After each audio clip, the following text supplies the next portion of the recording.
suaranya. Subhanallah. Indonesia Cantik kelompok ini yang paling oke-oke ya. Kan ada 4 kelompok yang di rolling, kayaknya ini paling nomor 1 cantik-cantik. Ada yang nomor 2 juga ada. Luar biasa. Kembali ke Good evening untuk Jenny Cortez. Glad to see you again. How are you today? Good evening, Mas. Luar biasa sekali. Makin padat aja badannya ya. Makin berisi vitamin-vitaminnya. Beda sama yang sampingnya ya. Sampingnya seperti kering kelontang. Olahraga, Mas Tukul. Apa ya? Olahraga. Olahraga. Langsung aja ya. To the point. To the point. Apa benar sewaktu awal menempati rumah sang ibunda sempat kerasukan arwah gaib? Arwah seperti apa kalau boleh tempe yang Tahu. Arwah yang merasuki Mama Jenny nggak tahu, yang pasti cewek kayaknya. Jadi pas waktu pindahan hari ketiga ya kalau nggak salah. Jadi kan situ belum ada barangnya. Terus kita tidur-tiduran nonton TV. Aku nggak ngeh kalau itu malam Jumat. Jadi dia tiba-tiba tidur, terus tiba-tiba nangis ngeluarin air mata Tukul. Terus aku bilang, kenapa Ma nangis gitu? Mama capek. Terus tiba-tiba ketawa. Nangis, ketawa kayak ketawa kuntilanak gitu loh Mas Tukul. Terus jam berapa itu terjadinya? Jam 11 malam kayaknya. 11 malam. Udah menjelang jam 12, berarti di atas jam 10.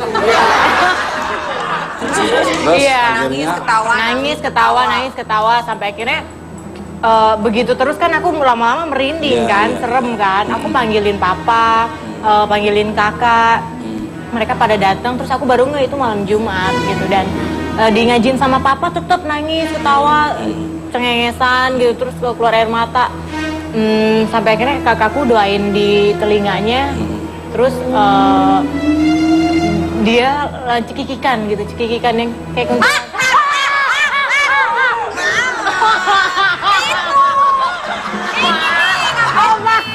Serem banget nih. ini kayaknya energinya tuh mau masuk ke Vega. Loh, kamu kenapa kok tiba-tiba teriak-teriak? Loh, kenapa saya? Tadi gitu-gitu. Loh, padahal saya nggak ada apa-apa loh. Tuh kan, mukanya Mas. Emang dari lahir kayak gini.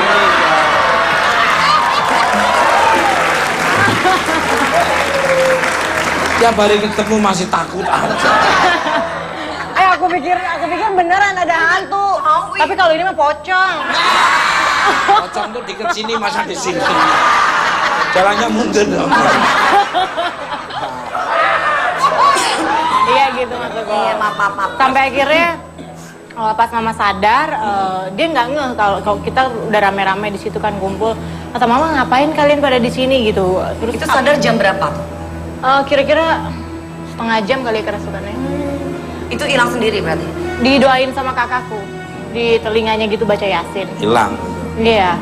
Sampai akhirnya dari situ ya banyaklah kejadian-kejadian lagi gitu. Tidak beda jauh dengan teman-teman saya. Tiba-tiba bisa menangis dengan sendiri. Itu karena kesurupan Mas? Bukan. Karena uang logam.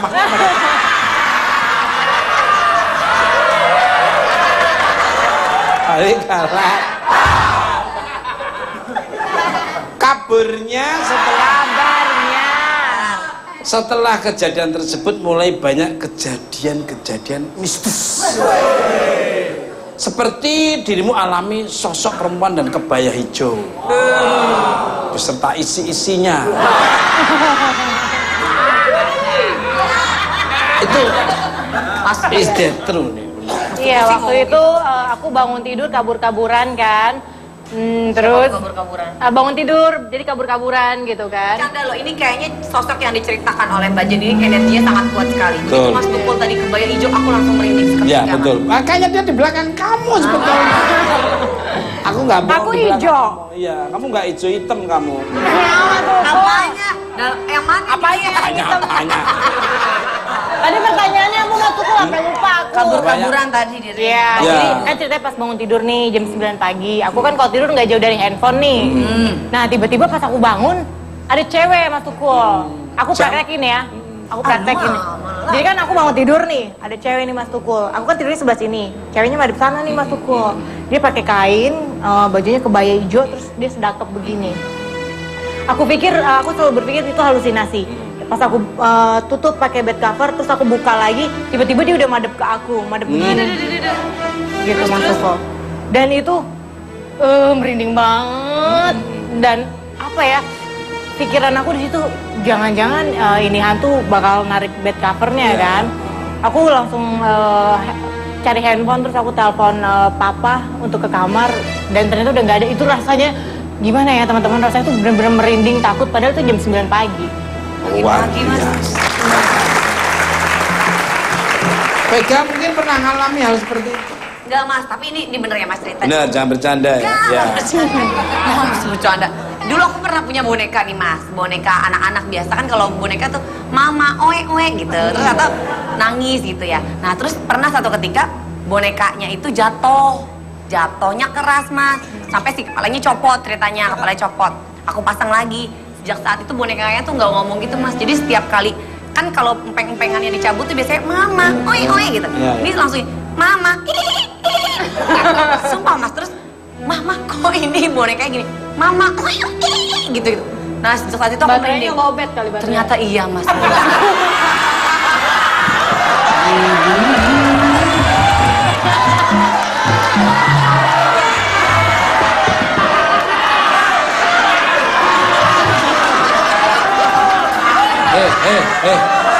Anabel, lu jangan ketawa-ketawa ya.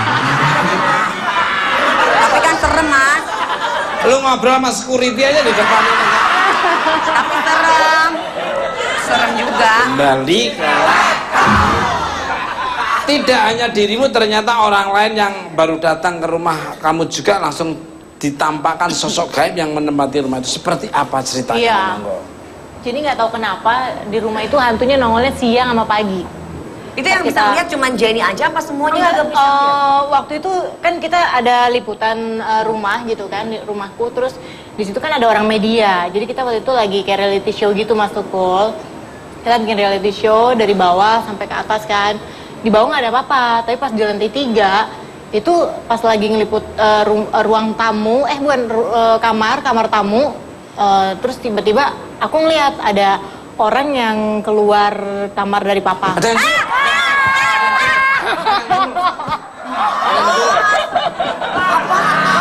yang turun dari atas tadi. Ini serem banget deh. Turun, ada yang turun. Duk, ada suara kaki tadi, hentakan kaki. Denny udah nakut tahu. Enggak, tadi yang turun, duk, melihat langsung turun. Itu bayangan bibirnya kena gitu. Terus. Iya, terus jadi pas aku lihat itu aku pikir papaku. Terus temen 2 media itu juga ngeliat. Jadi aku bilang sama mereka, kalian lihat nggak? Iya lihat. Yaudah deh kita liput ke kamar papa kan ke kamar mandi kan. Yaudah kita ke kamar papa, dan tiba-tiba papa tuh lagi tidur. Dan itu kita cek kamar mandi nggak ada orang gitu. Jadi itu menyerupai papaku. Langsung kita turun ke bawah, lari semua. Pemirsa,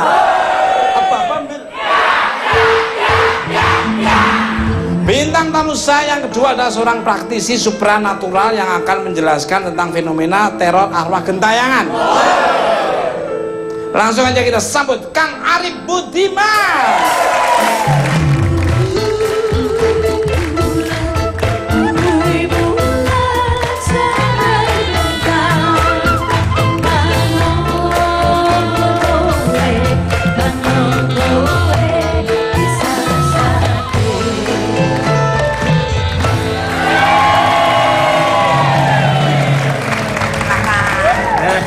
Apa kabar Kak? Alhamdulillah baik. Langsung aja Mas Arif. Waalaikumsalam. Di mana sini? Mau dikeluarin nggak kamu ada? Biar semua kamu bersih semua. Apanya? Kan dompet udah bersih, tinggal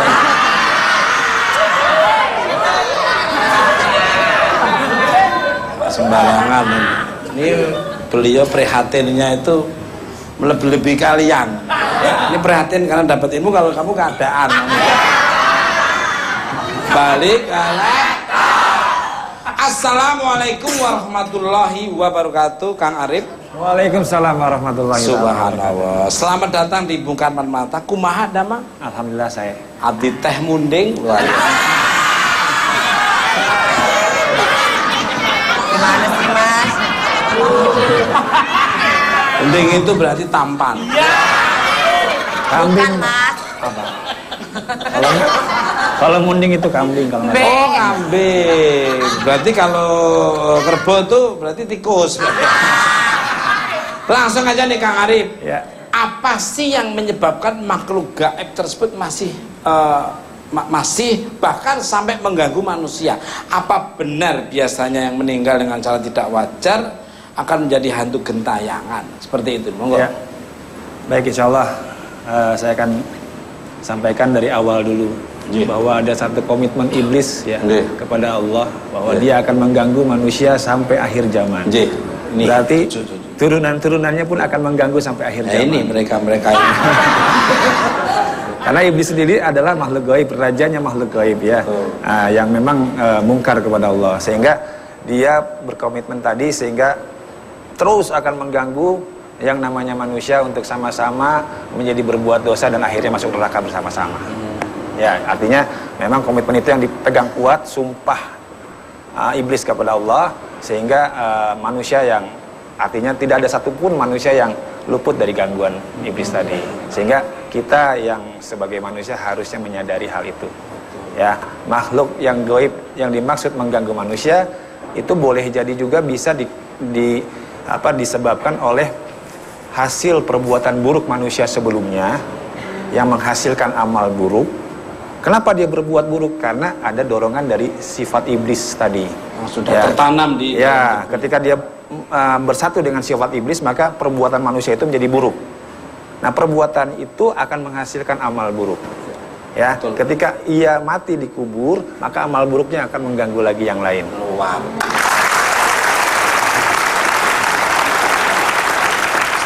Kembali ke Nah, pemirsa, untuk dapat melihat seperti apa kondisi rumah Jenny yang konon diisi oleh makhluk gaib, kita lihat cuplikan berikut ini. Yuk. Jeng jeng. Oh, kayak gitu bentuknya.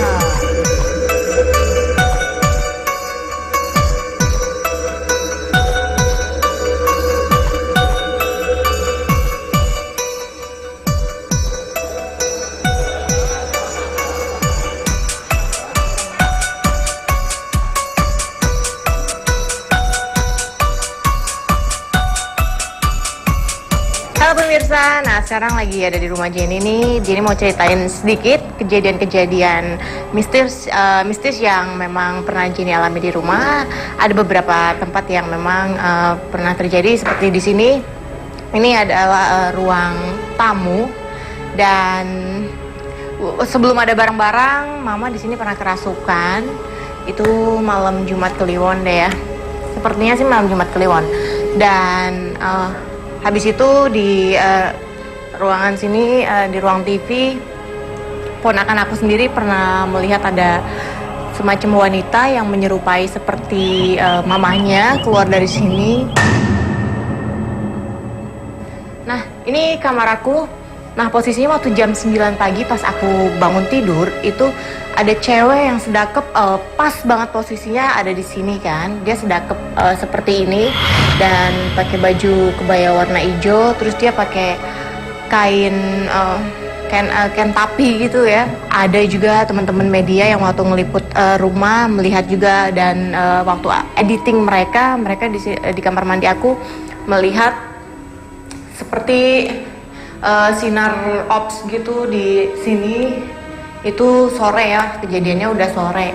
Dan waktu acara liputan media itu di kamar aku kan, aku lagi dengerin musik DJ, tapi tiba-tiba pas editing mereka ngedenger ada suara seperti anak kecil itu, anak kecil yang tertawa yang lagi main, dan itu posisinya pas banget kalau kedengeran dari suaranya itu dari ruang sini sih, dari ruang tengah gitu.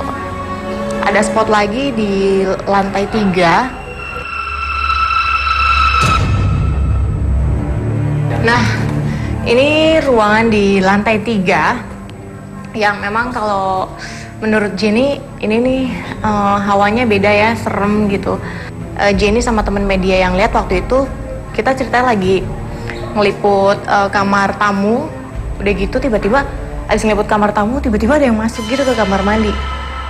Aku pikir itu papa kan. Pas aku masuk ke kamar mandi itu nggak ada siapa-siapa.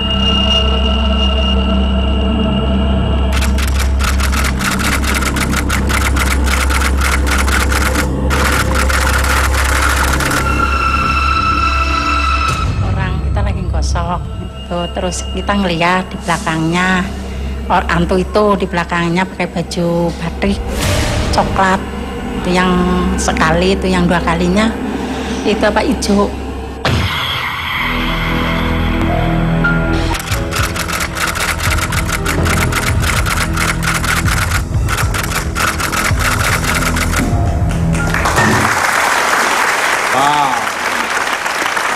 Energinya sangat kuat, apalagi yang di lantai 3 karena kan jarang ditempati. Tapi yang di tangga itu biasanya kalau nggak dikasih lampu, Kak, itulah yang pernah kamu ceritakan rumahmu itu juga di bawah tangga. Dinyalain, jangan dia hanya pajangan aja. Kembali ke laptop. Kang Arif, ini mungkin Kang Arif yang lebih paham sudah. Kalau bisa diterangkan ini, ada sosok apa saja Kang Arif lihat dari cuplikan rumah Jenny tadi, monggo. Ya, baik, insya Allah yang tadi saya lihat dan saya rasakan, insya Allah ada 3 jenis golongan yang ada di rumah itu. 3 golongan ya. 3 golongan. Yang pertama al-amir, yang kedua al-arwah, yang ketiga itu masuk golongan al-ifrit. Ya.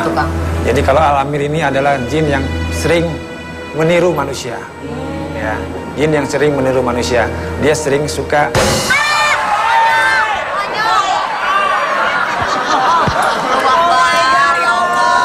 lagi ngomongin orang tuanya dia.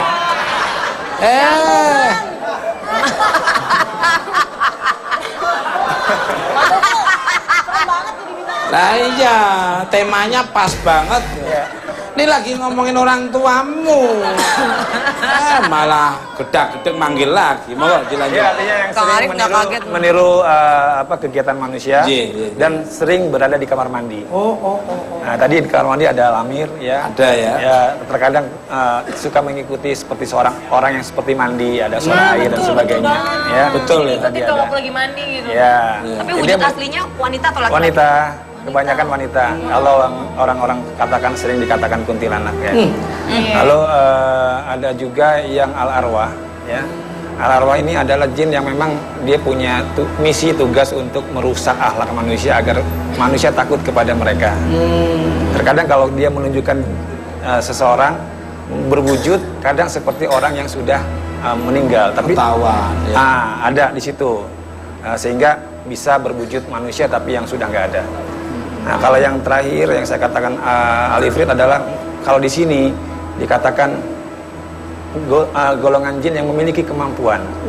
Ya, kalau dikatakan ya seperti orang-orang di Indonesia mengatakan dia adalah siluman. Ya, tadi ada di lantai 3. Dan Di itu lantai 3 ya. Yang paling serem. itu membuat suasana ruangan itu menjadi panas, nggak enak, nggak nyaman. Ya. Hawanya beda ya. Nah, ada 2 siluman yang saya lihat tadi di situ. Yang jin kafir pertama, kan iya itu, ya jin itu kan salah satunya. Semuanya jin, cuman yang dikategorikan golongan-golongan tadi. Ya, golongan siluman tadi, jin golongan siluman adalah memiliki kemampuan, memiliki ketangguhan.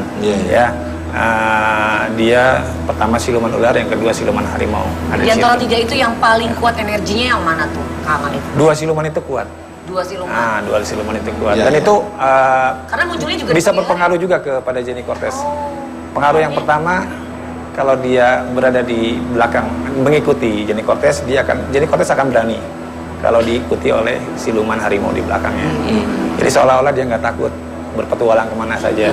Nah, artinya kenapa bisa begitu? Karena memang dia punya keberanian tanpa sadar. Ya, terkadang ke tempat-tempat yang seperti petualangan gitu ya. Lalu itu yang berdiri di situ apa itu? Mas. Ya benar. di sini banyak sebenarnya. Loh, ya. Iya, aku juga dari tadi merinding. Jadi manusia itu ada 4 hal ya. Pertama ada yang menyertai, yang kedua ada yang mengikuti, ada yang menemani, ada yang menjaga. Itu semuanya gaib. Ya. Nah, jadi intinya setiap diri manusia memang sudah ketetapan Allah bahwa manusia disertai oleh yang menyertainya. Kalau orang mengatakan, oh taunya korin. Kodam, ya. Ya, korin itu menyertai, memang sudah dari lahir manusia sudah disertai oleh korin. Ya, kalau yang menjaga adalah, kalau orang namanya khodam, ya, khodam adalah sesuatu penjaga yang memang dicari oleh orang. Tetapi kalau penjagaan yang diberi oleh Allah adalah malaikat. Ya, lahum mu'aqibatu min baini yadayhi wa min khalfihi yahfazunahu min amrillah. Bahwa setiap diri manusia aku jaga dengan malaikat. Ya, nah, itu juga gaib. Malaikat yang mencatat di samping kiri dan kanan kita juga gaib. Saat ini pun mereka ada di sini.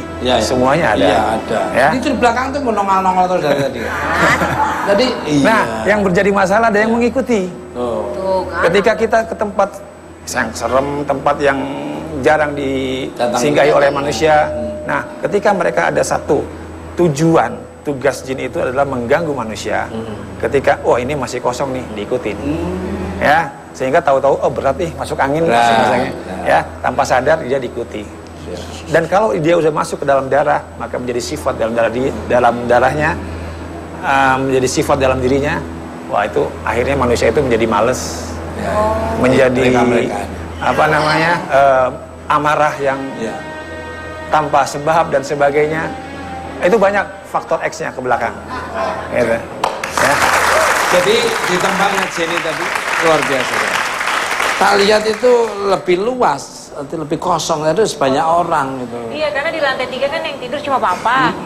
Semuanya kebanyakan aktivitas di lantai 2. Dan memang nggak tahu kenapa nih, di lantai 3 sama lantai 2 tuh sebenarnya jendelanya tuh lebih, maksudnya anginnya tuh lebih baik di lantai 3 kan. Betul. Tapi di pas naik ke atas tuh hawanya udah panas. Betul. Gitu. Sebenarnya dia ngomongin Kang Arif tadi benar. Iya bener. Jadi gini, jadi cerita sedikit ya. Jadi ada itu sebutannya mungkin iblis kafir kali ya, yang bikin papaku tuh nggak mau sholat gitu. Tapi kemarin udah diobatin, jadi papaku udah mulai sholat dan dia takut untuk tidur di atas. Kembali ke pemirsa. Bintang tamu saya ketika ada seorang mantan penghuni rumah berhantu. Mantan penghuni rumah berhantu. Selama 4 tahun tinggal di rumah tersebut, kabarnya ia tidak pernah henti diteror oleh arwah gentayangan. Siapa dia? Kita sambut Pijar 88.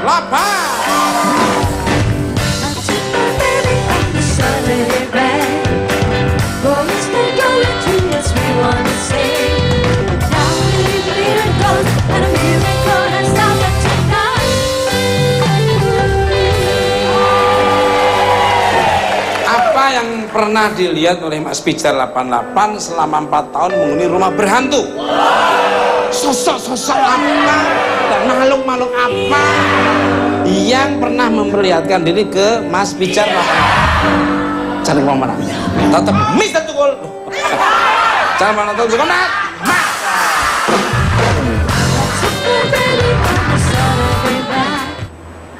Di atas TV itu udah gantung.